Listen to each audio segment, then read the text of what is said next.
on a shoot. I think it was a Skepta shoot at a venue called Coco. Yeah. Like, you know, I was like, Yeah.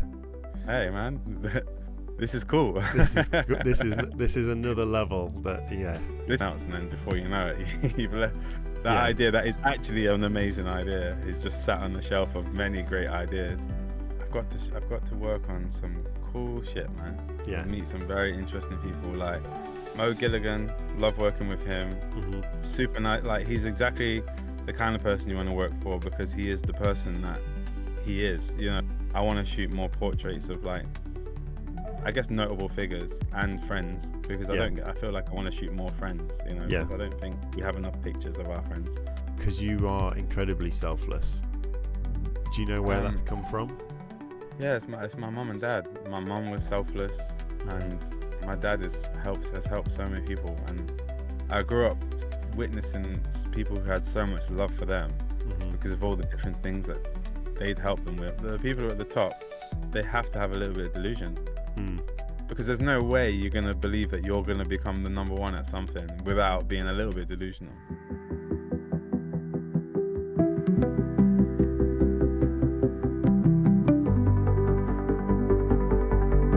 Hello and welcome to the Sonderverse show. Today I'm talking to my guest, Tom Morgan. Hi Tom, how are you doing? Hi, what's going on, Carl? I'm doing very good, thank you. How are you? Are you you're in a very interesting place today. Can you give us a little bit of a background on that before we have a discussion? So my good friend Will he's custom and retrofitted his van so that, well, let me explain what's around me right now. It's a van, and it's got a custom made desk in it with seats that turn into a bed. It's got custom fit LEDs in it which can change color. He's soundproofed it and carpeted the walls. It's now a camper. It's got solar panels on the roof, so it charges the batteries that are in the back that power the system. It's got a Mac monitor in here. It's got a Mac Mini in here, sound card, everything that you could possibly need to work on the road. I guess it's a van designed to not only camp, but also for him to be able to, if he's on the job, he's a photographer and a director. So yeah, if he's on the job, that's a commercial job. He can just be on job with his van and just get to work. Just crack on. So crack on. How long's this van been rolling and been working? Is this something that he uses quite often? Is it something you get to use, Tom, or what? This is the first thing that's been recorded. Apart from, like, we made a little song in here just because, like, yeah, just finished it. There is still things that he's got to finish. Like, he's got, I don't know if you can see, like, on the walls here, he's got a Dolby Atmos that so it's going to be surround sound, right, that he's mounting it in. So, like, there's little bits and pieces that he hasn't finished yet. But sweet. It's a crazy vehicle, man. It is cool. Crazy vehicle. It's like a Batman's lair, but inside a van. It's kind of cool. You'll hopefully have to send some kind of footage, a little kind of look around of it, and hopefully I can incorporate that into the video at some point. Yeah, absolutely. So, Tom, you have been referred onto the Sonderverse show, season 1, by Raith Clarke. Kyle, thank you so much for the conversation, man. It was a lot of fun. It was super interesting. I really enjoyed it, man. I think the next best guest, he's a friend of mine and yours. Super interesting guy. I'm sure you'll have so much to talk about. His name's Tom Morgan. Our mutual friend. Blessing indeed. Raith speaks very highly, not just in person, but on the show. He spoke about how you really helped him get into the industry that he's in today, help him begin his career. But today I want to learn about your story, where you've come from, where you're going. I wonder if you just give our audience a little bit of an introduction to yourself and what are some of the notable moments in your portfolio to this date. So I'm Tom. A photographer and a creative. I say creative because I've done loads of different things in the industry, from like working in events and producing events to graphic design to photography to working on music videos and all kinds of different projects, and music too. I'm from Derby, repping. Up the lads. Up the lads, where we're both from. And I guess coming from Derby, which isn't inherently like a creative place, I moved to London at an early age to try and find a community of people that I felt I could just be myself with and create with. But I do love Derby. Like, I do love going back home. When did you move to London? I moved to London. I can't remember what. I mean, it's been like 11 years now. So I guess what's that? 2014. Yeah, it's quite a while ago. Yeah. Yeah. When I turned 18, I was like, I don't really want to go to uni, but I need to get out of this city. I need to be somewhere where I can be creative, where I feel like I truly fit in. Yeah. And it was either that or going abroad. So I was just like, I'll find a way to make myself be here. So I just did that. Yeah. I had no real plan. I was like, all right, let me just apply for some apprenticeships and shit and just see which one sticks. So I ended up doing an apprenticeship with EE in marketing. Yeah. At the head office. And what was that mainly kind of doing in them early stages? So I was in a team called Device Execution. And their responsibility was to basically, I guess, merchandise EE. Like, they were picking out what phones and what companies they were collaborating with, which sounds quite interesting and glamorous depending on what department you're in. But a lot of it is just like spreadsheets. They got sent in loads of devices to test, and some of them were just terrible old phones. But like, you got to see the phones before they were released and hear about all of the new tech. That was the most interesting part to me. But other than that, it's just like lots of spreadsheets and meetings. And as a creative, you're like, the kind of corporate side of stuff. So how long were you in that apprenticeship for, and when? Because I only remember your journey down in London when you were doing, would you class it as freelance stuff or just your own? I saw a lot of your own creative hobby kind of work is what I would say at first. Experimenting with stuff, also doing some, I don't know if you was doing paid work very early on, but you always seem to be doing something. Even today, you always seem to be doing something. And I never know if it's paid. I never know if it's free. I don't know what you do, but you seem to get yourself into the most interesting places, intermix with the most interesting people. So when did you when at EE, and when did you move out, and when did you start to really start your own creative journey? Because 11 years ago, a lot's happened since then. I guess from when we were younger, I was always creative. I was always doing weird shit, wasn't I? Like, just taking pictures of everyone and just doing weird edits. Like, I was already doing that before. And then basically I'd done EE and figured out that wasn't for me. So then I think I'd done retail for a little bit. I'd moved back to Derby for like 6 months to like figure it out. Then I applied for an apprenticeship with the BBC to do marketing, and didn't get that, but it was in partnership with, Pearson, who do the educational books and do the driving tests and stuff like that. So it's a big educational company, and they were doing a degree at their offices that they just kind of started. I think it was the second year, so it was a degree in business management, and they offered me a place there, and I was like, wow, I want to go back to London, so I'm gonna take it. I'm just gonna take this and just go with the flow. So then I did that, started that.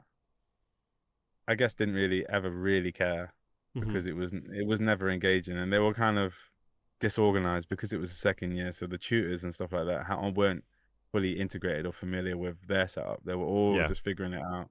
A lot of stuff was happening in my family life at that time as well. So what I was doing while I was there is obviously the network of people that I'd met and made and friends I'd made over time. I ended up meeting a guy called Chad, who then introduced me to a guy called Ollie, who had a company called Hip Hop London, which was an events-based company. And for me, as someone who's interested in graphic design and creative and stuff like that, they offered me a role to just come and work part-time to help with the events and help with the design and help with planning and all kinds of a million different things, because it was a small team, so you had to just do everything. So then when I'd left uni, I just transitioned into working like with them. So I was working like I was still technically freelance, but I was working like 4 or 5 days a week in their office, and then at the events doing photography or helping run and organize or just whatever needed to be done. Like, it's quite entrepreneurial in a way, kind of just get the job done. Like,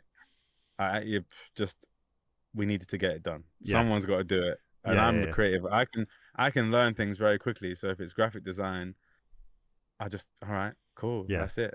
That's what we're learning now. So I did while I was working with them, and I only really stopped working with them like in the office during lockdown, Mm-hmm. I was doing like a million different roles, wearing a million different hats just because I had to. Yeah. And then that's what kind of allowed me to pursue photography more, because I started off by picking up the camera, bought a camera. I had a camera already, but I bought a better camera. Yeah. Then I was shooting the events, and then by that I was able to test out new skill sets. Mm-hmm. And I was already, because when I first got to London, I was already interested in photography.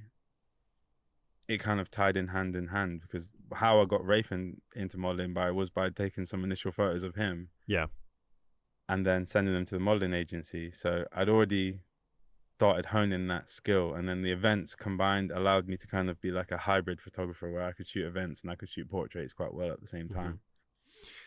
When you kind of initiated that with Raith, how much at that point was you experienced in the photography, in knowing what a model agency would need and kind of want to see, etc.? Or were you also still kind of, I don't want to say making it up as you go along, but like, how much were you experimenting and learning on the job whilst you was trying to do that with Raith? Oh, I mean, freestyling it completely. Freestyling Obviously, like freestyle, but like done a little bit of research. Like, yeah. If you Google like model Polaroids and you look at different models and different modeling agencies, you can quite quickly grasp like what a model should look like and what an agency might be interested in. And if you're sending them pictures of that model, what might entice them in. Yeah. So there's a girl called a photographer called Yasmin, who I knew, who I'd met, I guess, at some events. I don't actually know how we met, but she was already shooting models at this time as well. So I just said to her, like, I've got a friend, I want to help him. I've taken some pictures of him already, but I think at this stage you will do a better job. So shall we do a test shoot? Yeah. So Raith came to London, did a test shoot, and then I guess within like a week or so, he'd been signed. So then I was like, cool, this is an interesting angle. Maybe I can develop this side. So yeah, off the back of that, I started test shooting models, and then shooting more and more of the agencies, like helping build their portfolios so that when they're pitching to clients, they already have work that feels like it, like, I guess it's the same if you're casting for a film. Like, you need to see that this person could potentially fit in the role that we're casting for. Yeah. So that's what a model's portfolio does. It allows the agencies, or allows the client to see, oh, actually, he did a shoot in tailoring already. Okay, he might fit what we're trying to do. Yeah. So that was one aspect of it. And what are you doing today now, Tom? What would you say is your main role, position, jobs that you were doing? I know you like to experiment with a lot of stuff anyway, but what would you say is your main bread and butter right now? Photography definitely is my main bread and butter right now. I'd say like event photography more so, but I'm trying to transition to do more high-end studio photography, which is where my business partner and friend Will comes in, because he's like a boffin. Yeah. And I'm like the cool one. No, I'm joking. No, but I wanna do less event work, because events are great, but they're long days or really late hours. And like, when you've shot a lot of events and you're out till 3-4 a.m, you kind of like, okay, I think I need to figure out how to get paid more, because events do pay well, but how to get paid more, but also, I guess, be more creative and control what the aesthetic is, and the vision behind something, and styling. And there's a lot of factors that go into studio photography that you don't get to do when you shoot events. Like, events is just like, you better hope that people turn up and look great and are having a good time. There's a lot of factors you can't control. Obviously, you can make it look like people are having a great time, but you can't control that. So I'd rather transition now into shooting events, but definitely into shooting in the studio and creating elevated concepts, whether it's video or photography. And one thing I'd really love to do more is, I guess, development of people's brands. I'd like to take people who maybe aren't seen in a certain light and shoot them in a way that they've never been shot before, and with styling and clothes that they wouldn't traditionally wear. And I think that is rewarding as well, because you see like a development of a person and their personal brand. Like, it's like when you see like an actor who starts out and they do like small films, and then suddenly they're like on red carpets wearing Prada, and you see like the transition from them doing humble humble small projects to then doing great projects, huge projects, not great, but huge projects. Yeah. And they've completely transformed their brand identity. I'd like to be a part of that process. Yeah. So couple of points come to mind like in that conversation. And the first one I want to touch on, and I would say is a big premise of Sonderverse show, is the connections that you make along the way, and how they lead to interesting experiences or points in your life. You mentioned Will. How and when did that connection come about? What was it that gravitated you towards him, and what kind of propels you towards now being the business partnership that you've got today? Was it a specific event, or can you pinpoint when? There's a music members space called Cube that I like to work at, and I was a member of, and I'd help, I guess, do a few events there and connect a few dots. And they were offering like a free portrait day where you just come and get a few headshots by a good photographer. And I was like, saw his work, and I was like, oh, this is cool. Yeah, I'm down. So then I turned up, and me and him just clicked. It was just like, I was like, this guy's talented. He's a cool guy. And then we just stayed in touch, and he invited me to help out on a shoot. I think it was a Skepta shoot at a venue called Coco.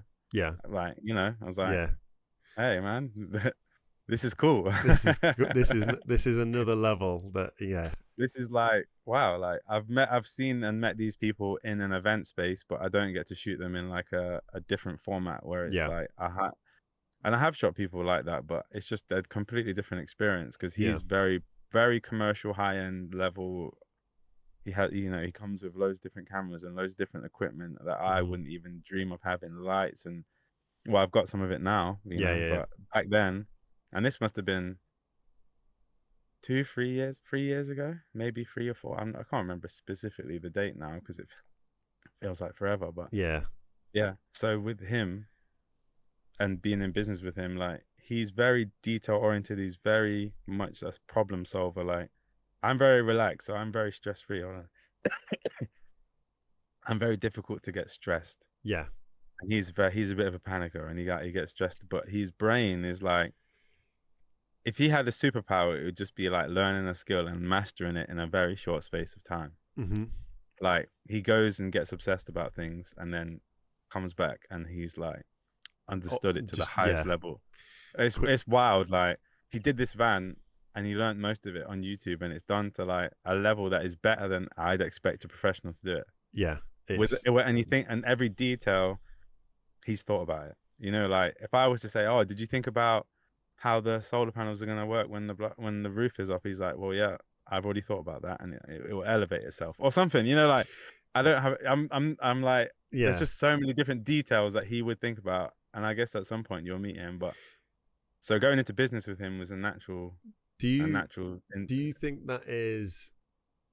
Obviously, you're a creative. Yeah. Will's obviously a creative.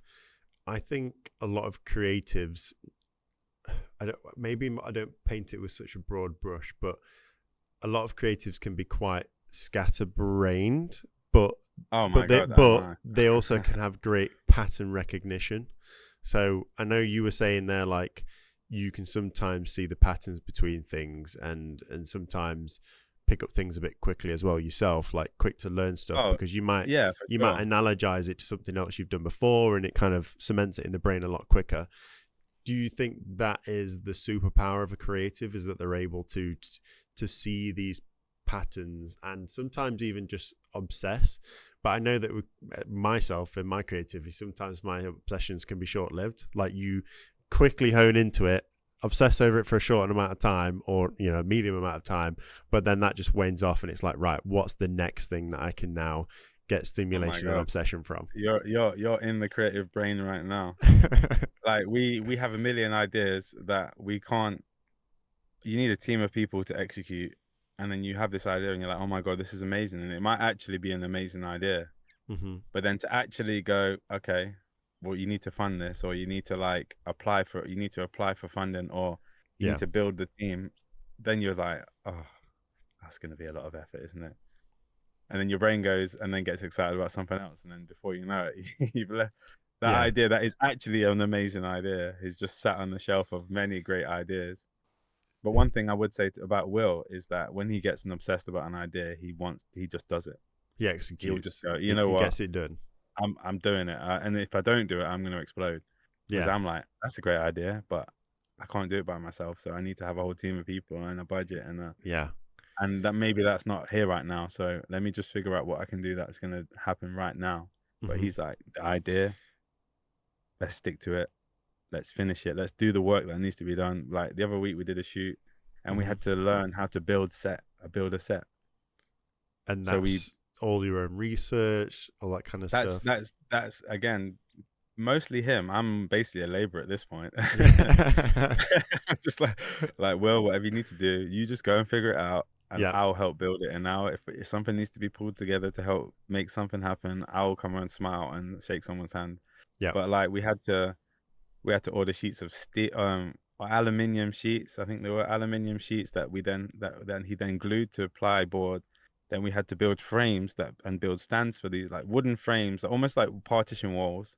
And then we had to then attach those frames to the walls to then create a room. And then we ordered a carpet, and then that became a set. And we'd never done that before. And we'd bought some sets off someone, and then we'd seen them and gone, okay, let's reverse engineer this and then figure out how we can build our own ones. And then that's what we did. And that's just like, is the creative community quite cliquey, or is it quite well networked? And there's a lot of I scratch your back, you scratch mine. How does it work within your creative space and your networks? Is there an intense sense of competition and keeping the cards close to the chest, or is there certain people that are happy to? It seems like when you met Will, and I imagine other people, that there was this mutual, well, let's, I'm happy to share some of what I know and some of my industry knowledge. But is everyone like that, or is there still this kind of like, well, no, I need to have self-preservation here, and I'm going to look after myself? I mean, it's a big mix. I guess everyone's got to eat, right? Yeah. I'm very much like share the love. Like someone comes to me and they come and message me for support or for help or for guidance, or like, what camera do you use and how do you shoot this? I'm like, well, let me tell you, let me help you out. But there are definitely people who don't put people on and don't help anyone. But I like to keep the people who are just willing to work with each other in my network. I guess it's hard to really tell who's blocking and opening opportunities at the same time, because not everyone will even let you know that they're that kind of person. Yeah. I guess because of the industry that we're in, entertainment, hospitality, I guess, like a lot of people pretend to be a certain way, but they're not that way. So in this industry, I would say, a lot of us are open to collaborate, but obviously at the same time, there's a level of, I have to make sure that I keep my clients and keep the bills paid. Yeah, true. I'm very much like, if there's an opportunity to put someone in a position to help them do better, then I do it. And only if they're the right person for it. Yeah. Like, I'm not gonna go and put someone who I don't think will fit the skill level, or there's some level of logic still to it, not just irrational, exactly. Sharing and I'm not just gonna go, love for everyone. You do it. If I don't think you're fully confident that you can just deliver a certain level, then I wouldn't put someone forward for something. Yeah, there's your own reputation to also make sure that you secure, etc. So to this date, what are some of the most notable moments in your portfolio, and is there anything that we can share, visually as well? It'd be love to kind of like share some of the stuff that you've worked on and show some of your work. Yeah, I mean, I've got to work on some cool shit, man. Yeah, I'll meet some very interesting people like Mo Gilligan. Love working with him. Super nice. Like, he's exactly the kind of person you want to work for, because he is the person that he is. Like, you meet some people who are completely different on camera and different on in their skits and online spaces. They're like, they present as a different person, but he makes the same jokes with his friends as he does. Yeah, he's authentically himself. He makes the same jokes that he would make on a skit to his friends. And I think that is really nice. And his team are all super friendly, and I love working with them. Yeah. So like recently got to shoot his show at the O2 Arena. I think there was 17,000 people in there. Wow. Just like You know what I'm saying? Like, I'm here. And this 17,000 people are paid to be here, and I'm here working. Yeah. Which is and I'm working for someone who I actually like working with, who's just and a you're nice person. there to capture the positive moments and the whole aura and experience of the event.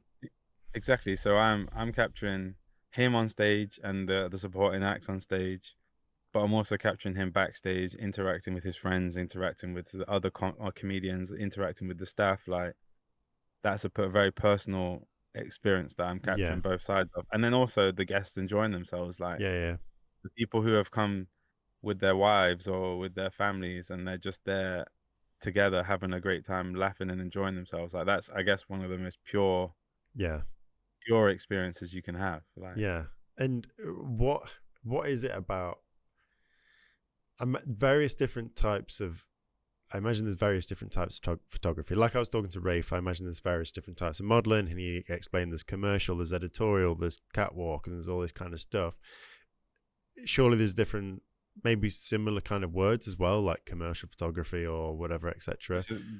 Whatever Raith is referring to modeling wise, there's a photographer involved in it. So a version of it, Is there commercial, editorial, campaigns? Like, there's all. Is there a sector that you like to specifically like to shoot, or is there a subset of photography that you really resonate with more? I like portraits, and I don't get to do as much of them as I like. But portraits in like a, I guess, designed space, as opposed to just simple against a backdrop. I want to shoot more portraits of, like, I guess, notable figures and friends, because I feel like I want to shoot more friends, because I don't think we have enough pictures of our friends. In it, like, as we're doing the set design, I want to go more into that. I want to work with those notable figures and, again, elevate brands. So, like, when I shot Mo in the studio, I was able to shoot stuff that he'd never shot before. He'd never done, like, fashion type stuff, and that was relatively simple, like, very simple setup, but it was a completely different look for him. And I think that's also been a part of his brand evolving into a more high-end, I guess, because when he's on stage, he only wears a black t-shirt and combats. That's like, he keeps it very minimal. But when he's off stage now, you might see him in a Tom Ford suit at an award show that he's hosting. And I think there's that side of his brand that he's always wanted to explore and grow more of. So that I was able to be part of that. So that's more of the thing that I'd like to do, where we creating beautiful sets and shoot them in elegant clothes or high-end clothes. That's like maybe something that's a little bit out of their comfort zone, but something that that's something that's going to elevate their brand. And I guess that's go on. Is it always well, I guess it's not always brand, but if it's not for elevating someone's brand, what is it in portraits that really attracts you to them? What is the art? What is the feeling that you're getting from them portraits when you're taking them? What is it that draws you to portraits so much compared to, like, some scenery photography or, big, expansive shots or something like that? I guess it's you get to have like a one-to-one with the person. Like, it's the doing and the experience and the setting up, as well as the actual image itself. It's the whole thing, the whole experience. Like, just especially if you're getting to shoot people that are just nice people, you're getting to speak to them and connect with them on a bit of more of an intimate level than you would be if it's just a party. Because there's a parties, you're snapping away and then you're moving, you're just chatting to someone else, which is fun in itself. But I think it's that being able to sit down and just talk to someone about their life and what's going on and what they want to convey in these pictures and what they're going to be used for. And sometimes it's just like they're just going to be for Instagram content. And sometimes this is going to be the cover of my podcast. This is going to be my new press shots that I'm going to send to all media, and that's what's going to be representing me going forward. And in order to convey, I guess, the best of that person, you have to get them comfortable and speak to them and get to know them a bit. Sometimes you might already know them and you're already comfortable. You might already be friends, but sometimes you're meeting someone new and you have to, like, I guess, make them feel like you've got them, Yeah.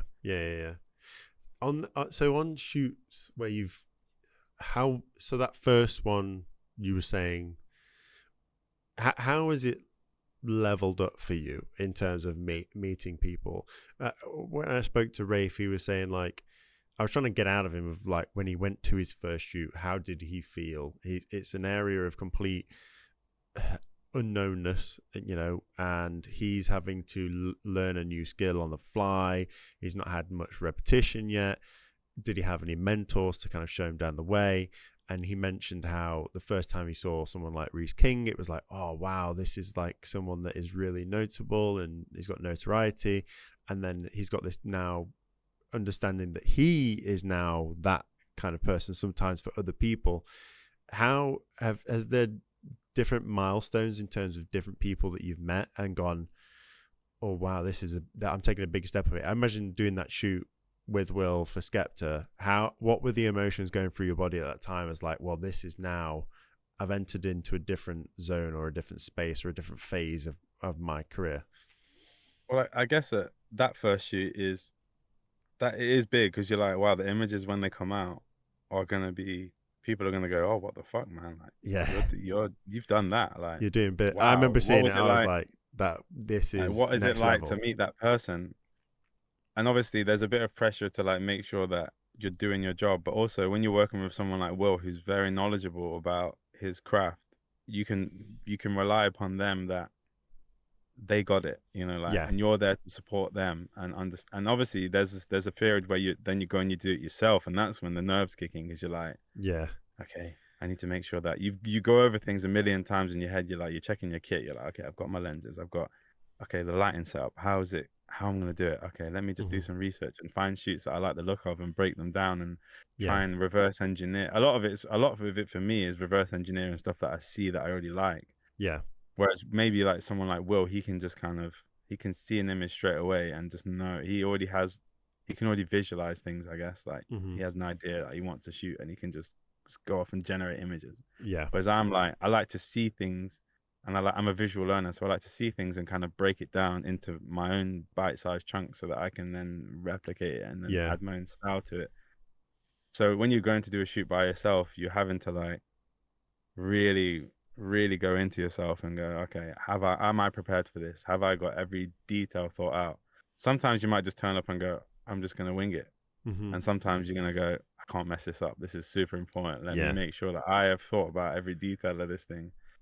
So there's different levels to it. But with shooting with the Skepta stuff, it's like, what's next then? I've done this, and now I need to continue to, like, do better work and learn more, because that's what keeps you inspired, by doing work that you actually want to do. Yeah. And I hadn't got to shoot many people like him in that kind of setting. So yeah, it was like, shit, I better start fucking pulling my socks up here. So Will has acted in a way as a bit of a mentor, would you say, early on, and is now becoming more of a partnership. You are in the motions of doing your role, position, career. Is there anyone that you've now took under your wing yet?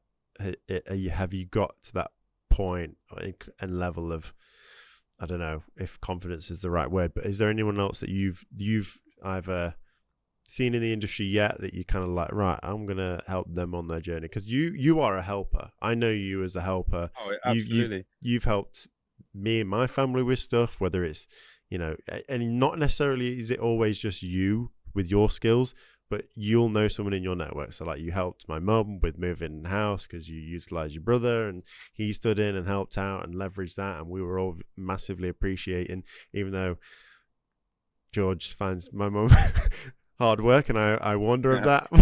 But I'm still appreciating your mum hard work at times too. But she's a lovely person. But she is a lovely person, but she's a bit chaotic. Yeah, she's chaotic.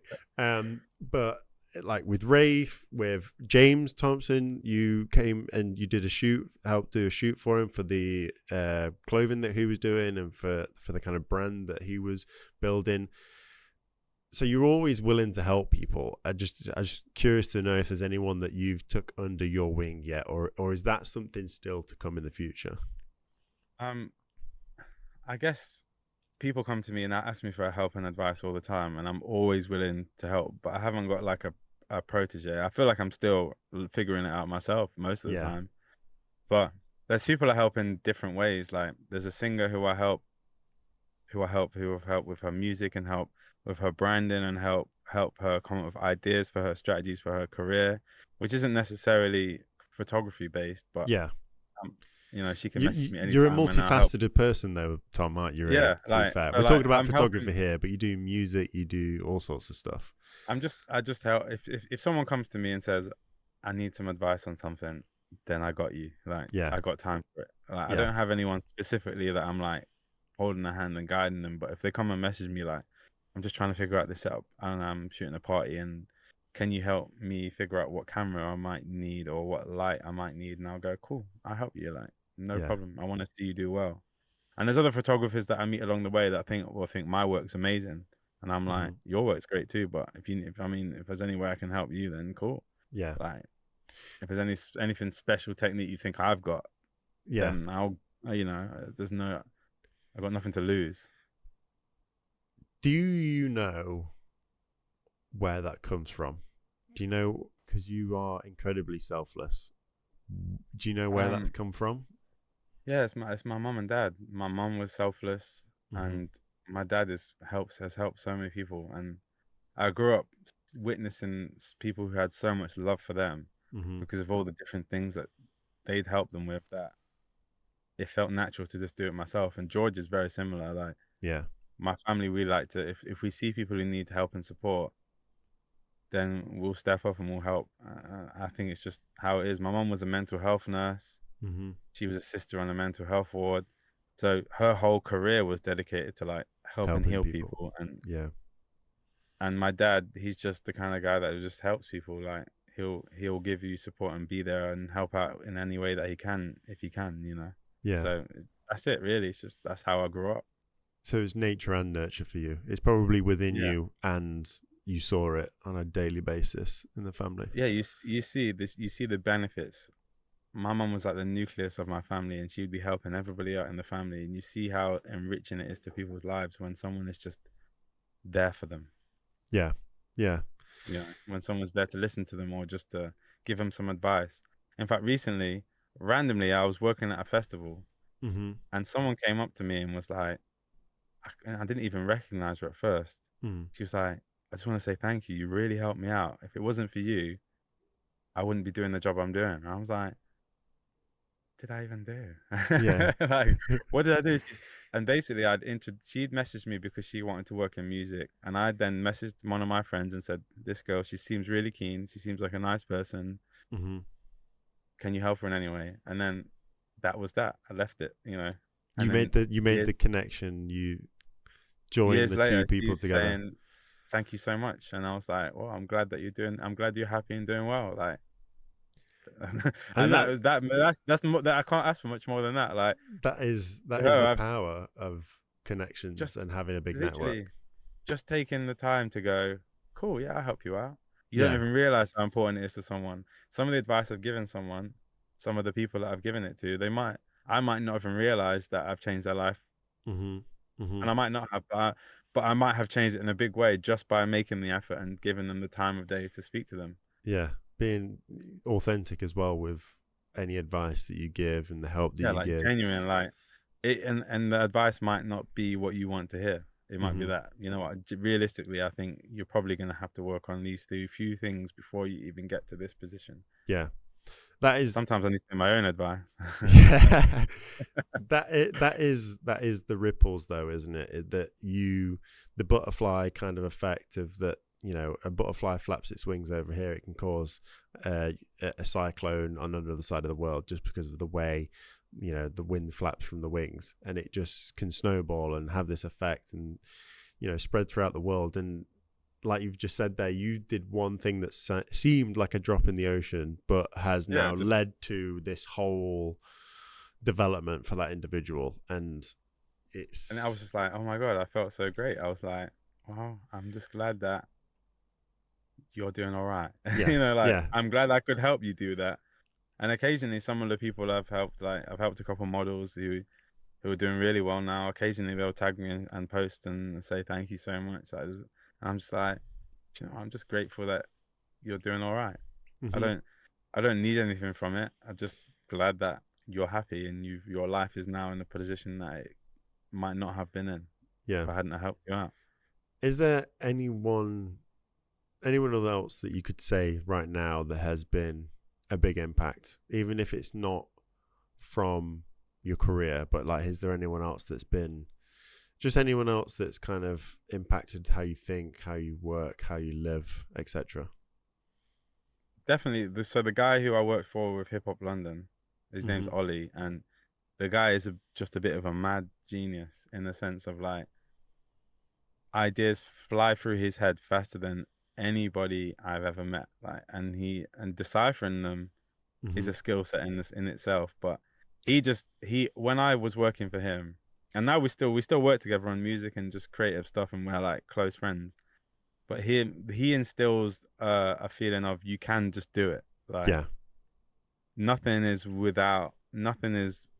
within your reach if you really want to try and do it. Like, sometimes you just gotta fight through that pain of like, it's gonna be hard work and you're gonna have to graft, and you just like, you can't make any excuses. You just gotta get it done. He's that kind of guy. Yeah. And working for him, he had a million ideas a week, and we're trying to execute all these ideas. So it just made you think, well, shit, look at all the shit we've done, even though we were fucking stressed out while we were doing it. Like, fucking hell, like, a pressure is being applied. Yeah. But then you realize you actually managed to get a lot of shit done that you would never have even attempted to do if no one pushed you to go and do it. Yeah. And now you've learned a new skill, that because he's asking something of you that you didn't even necessarily know what it was before you were doing it, and now you've learned it. During lockdown, we were doing I learned live streaming. So I was learning about multiple camera setups and doing a live stream. And during lockdown, we were doing, so there's a venue called the Clapham Grand, and obviously everyone's in lockdown, and we're outside in this big venue, and they're doing live stream drag shows. And I was leading the streaming part of it. Yeah. Because he was like, we got to get into this streaming thing, man. We just got to do it. Adapt. So then overcome, figure it out. So we got a gaming PC, and I would have to fucking carry it in a bag. And then I was like, cool, we need to research what camera. So then it was like, okay, we need 3 Sonys. We're going to have different angles. We're going to have someone operating the camera, zooming in. We're going to use OBS Studios, and we're going to add little screens and design graphics to go into it, and create adverts in between, so we could like do countdowns and timers and things like that. Yeah. And I had never ever done anything related to streaming before. But you figured it out. It was like, it's like, you're going to do it. There's no one else who's going to do it. Tom, and you got it's your job. Get it done. Like, shit's got to get done. So we're live streaming now, and that's what it is. Well, so I would say he's been massively influential in that sense. He's opened your mind to the artificial barriers that you put in place in your mind can be broken through with enough gritting of the teeth and just sheer, probably not delusion, but just, I mean, maybe a little bit of delusion. Being delusional helps sometimes. I think the biggest artists in the world, and the biggest actors or whoever, the people who are at the top, they have to have a little bit of delusion. Because there's no way you're going to believe that you're going to become the number one at something without being a little bit delusional. Yeah. You know what I mean? The odds and the stats are technically against you. They're stacked heavily against you. So you're saying, I'm going to be the best at this. No, most people would go, no, you're not.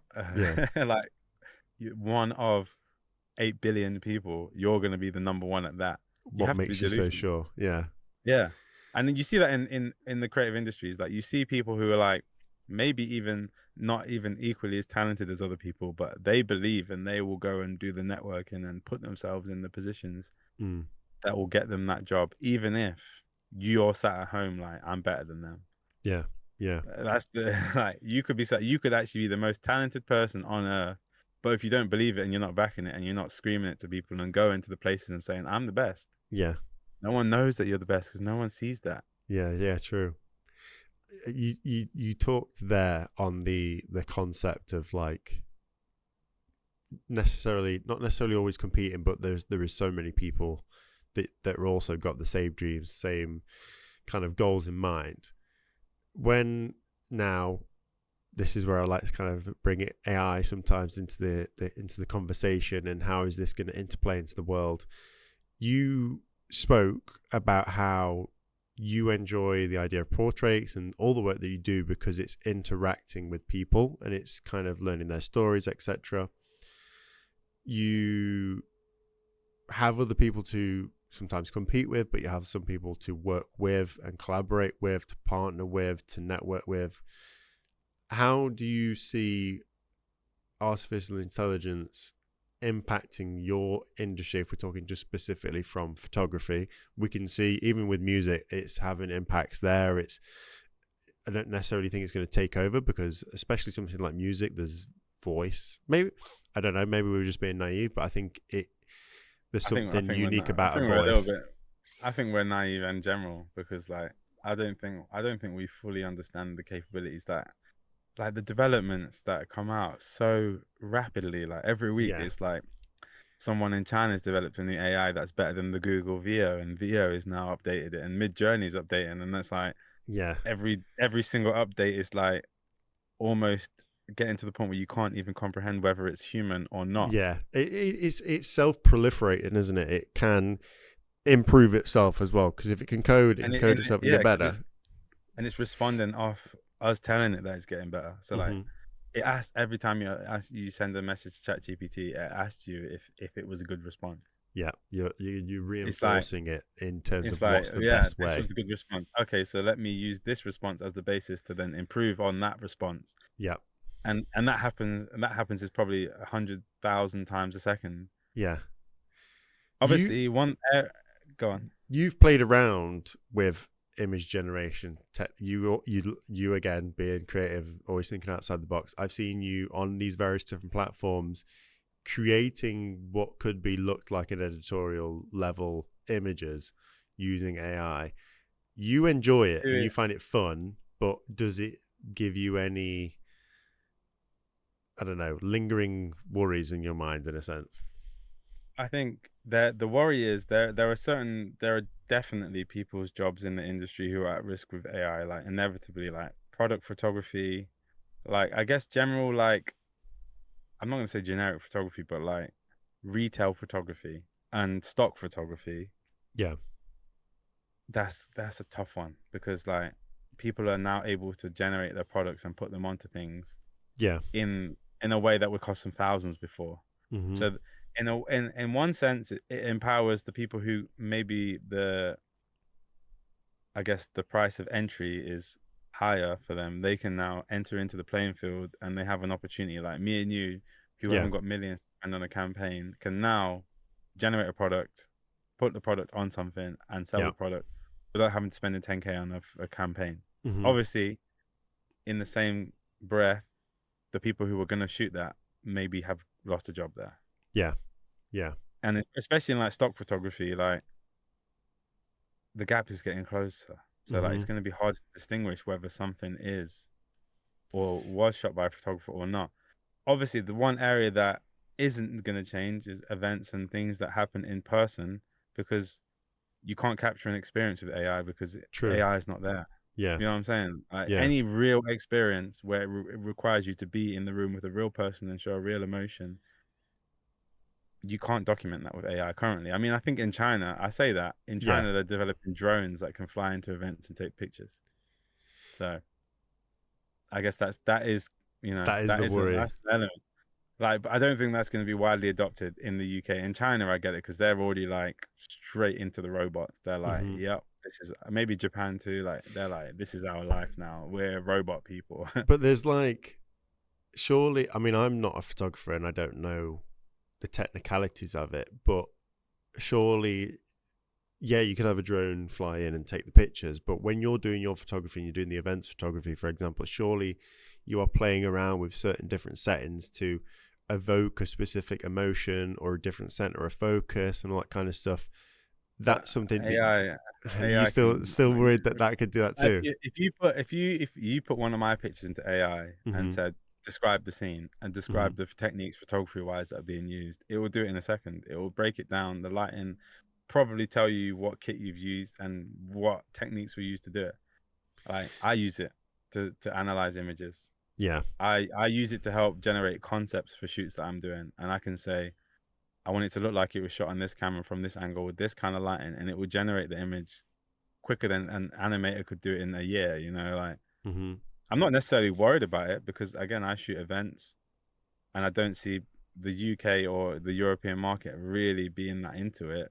But there is definitely jobs out there, maybe larger corporate jobs or huge scale events where a drone is going to be flying around capturing candid images and know exactly what techniques to use and all of the program. It's processing everything that's happening real time and then going, cool, this is my checklist of images that are criteria that I need to hit, and it will just go, cool, snap. Could it positively just increase the efficiency and the time for you to go and do more stuff though? So for example, like you can edit a bunch of pictures way faster, so the time scale between different jobs can be really reduced, so you've got more time to do more stuff.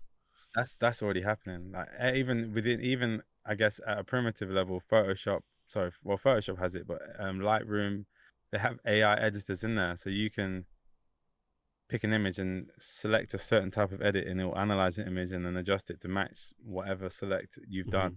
And you could do that for a whole album of images. And if you really wanted to, you wouldn't have to tweak them. You could just leave them as they are, and people would just think that's the style of the image. You still have to go through and tweak everything, but that's becoming more and more of a thing. There's softwares like Imagine, there's softwares for retouching. Imagine will edit your album and cut it for you and crop it and rotate your images. So you can actually just go, cool, I like this style. It can analyze your style.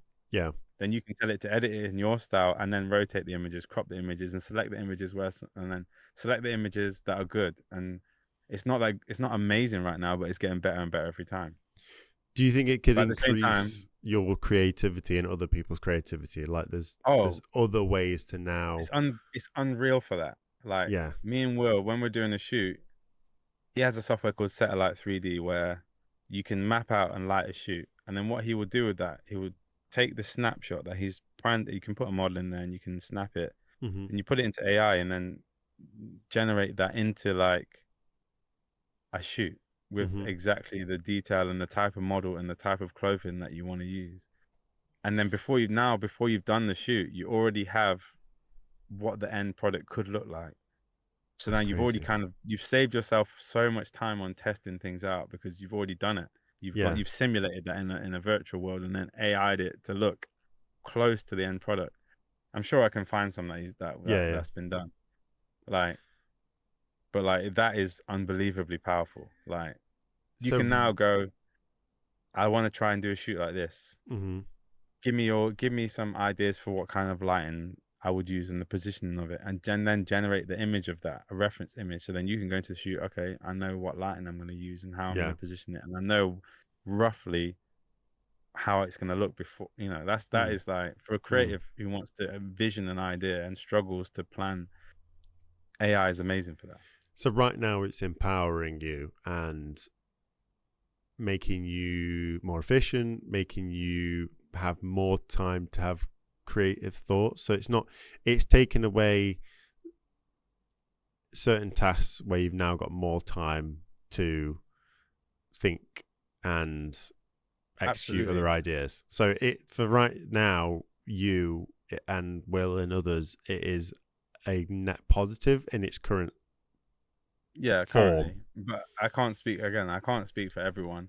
The industry is definitely under strain, like especially cinema and film. Like the bigger production companies are now looking and investing in AI and how they can make movies with it. And that means that the budgets for the things that typically required big crews, they're being reduced. And that then has a top down effect because the people at the top of the industry, the top professionals, there's less work for them. So then they're taking jobs that maybe would pay less because then they need to keep working. And then imagine when that gets down to the bottom, like a lot of people are having to kind of take a step down maybe they were the highest paid before, but now they're like, there's lots of young people with cameras. Yeah. The budgets are getting less. I'm now gonna have to think about whether I can still sustain the quality of life I had before, because the industry's under strain and AI is definitely squeezing. You know, like the whole writer strike was based around, I guess, AI being used to write movies and films. Imagine AI writing movies and films and then generating the film. Right, like that's like 150 people who've gone. You know, maybe there's a few people who's there to program, a few editors, but there's a lot of people who have been cut out the middle. There's a trade-off in there, because I like now that there's a reduced barrier to entry, that I can go and play around with this stuff, and it's fun. Now I get to have a new creative avenue where I can go make stuff, and it might not be as good as those at the top and the pinnacle, the ones that actually spend 9 to 5 doing it, but I now get a glimpse and excitement to play around with them tools. So there's probably still going to be room for those who have the excellence and those who have all the skills, but it's that middle area maybe where is at risk, because you're still going to have the high end stuff, and if you've maintained relationships and networks and they're like, no, Tom's the guy for this. Tom's going to be the guy. I like his image, even if he can AI edit it, but I want him on the set because I enjoy working with him, and all that kind of stuff. I kind of just want to kind of move it to a close, just to kind of wrap up there in terms of where you've been, what you're doing, what the future might look like. But regardless of AI, regardless of that, no one can even predict. But what are have you got a goal of where you would like to go? Or are you still this kind of, you love to experiment, you'll see where life will take you? Or is there something in you that is a North Star right now? Well, in my mind, I'm at a point where I've done a lot of cool things, and obviously that side of things I'm going to continue to grow. Like, I'm still 100% on, let's elevate the craft, let's do beautiful shoots, let's build sets. That's one side of things. But then part of me is like, well, I need to now sink my teeth into like a business and have something that can generate revenues, employ staff, and have something that long term is more stable and consistent, because in the creative industry, consistency is difficult to find. And I say that because, like, you might have loads of jobs, but then people are late with invoices. Like, that's probably what stops people from doing this, and it makes people leave the industry the most, is people just not paying people on time. Like, you might have, like, even Raith would probably be able to expand on that a lot, because in his industry, like, there's people who pay things after 3 to 6 months after you've done the job. So it's not, so like, it's a like, constant imagine peak you and doing trough. your job 9 to 5 and then paying you every 3 months. Obviously you get to a cycle where maybe every 3 months you've got rollovers of every 3 months, so now it's like that keeping last 3 months float. Every week you might get a payment, but I'd like to have something that's a lot more consistent, whether that's an idea that's within the creative industries or an idea that's outside of the creative industries, because my long-term dream is to live somewhere nice and warm, have a hydroponic farm, have a beehive, have some land. You know what I'm saying? Maybe have a studio and a creative facility there, and maybe a place that creatives can come and just stay and work. But that's the long-term vision. I'd love to be able to be in a place where I don't have to be always shooting. I could just have a team, or I can work on like bigger projects that maybe are once every few months and take a lot of energy to get done. But you're working towards specific projects. I think I'd like to be in that kind of position, as opposed to like being at the parties all the time. Because again, some events are amazing to shoot, and some things are amazing, but it gets tiring. You know, when you're doing some of these guys, some of the people I like know, and the other photographers, they're doing like 3-4 things in one day, back to back, from morning to like 4 a.m. and they're like grinding really hard, but there's periods where they just burn out, because it's just like, it's not sustainable for humans to do just that. Keep doing that on repeat.